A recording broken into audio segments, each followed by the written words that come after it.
Is your partner saying that they want to separate and you're doing everything you can, but nothing is seeming to change their mind? I think I have a hunch about why this is, and it's because women leave relationships mentally way before they actually leave the relationship physically. Let's talk about it. I'm Sharon Pope. I am the love and relationship coach that helps women in struggling and disconnected marriages try to figure out, can they stay and make it work? Can they make it feel better, or is the only answer to lovingly release it?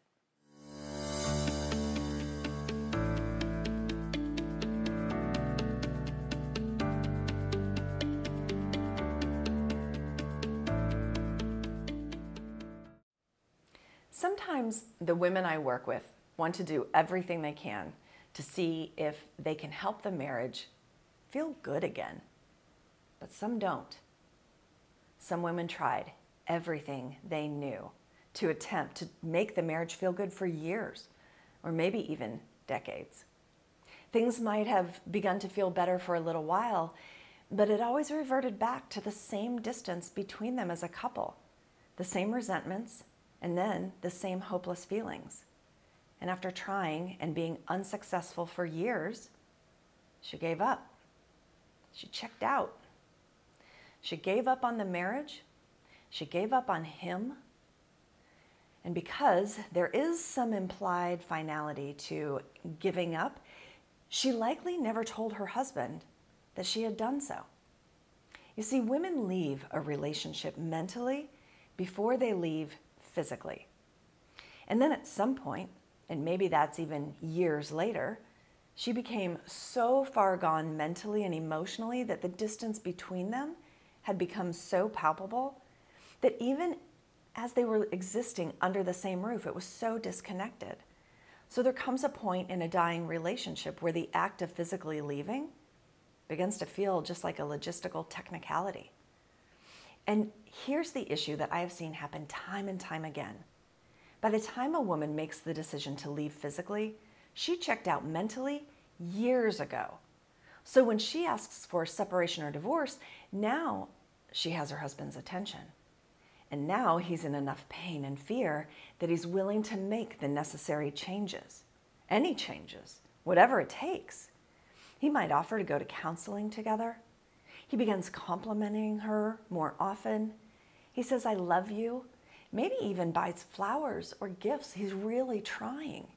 He plans time for them together. He makes attempts at being physically intimate because he thinks that will solve it.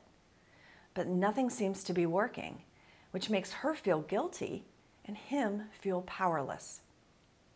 His actions alone now cannot flip the switch in her heart. And these things, they might have worked years ago, but now she's so far gone mentally from the relationship, and the marriage, it just can't be bridged by small actions and little behaviors. Now a miracle's going to be required. And I'm a believer in them. They happen every day. I literally had a client use this language with me this week. They were working with me for 2 weeks. She said, "I've been using these tools and it has been miraculous so far." And just sharing one of these tools with my husband and having a heart-to-heart talk about it has completely shifted our dynamic.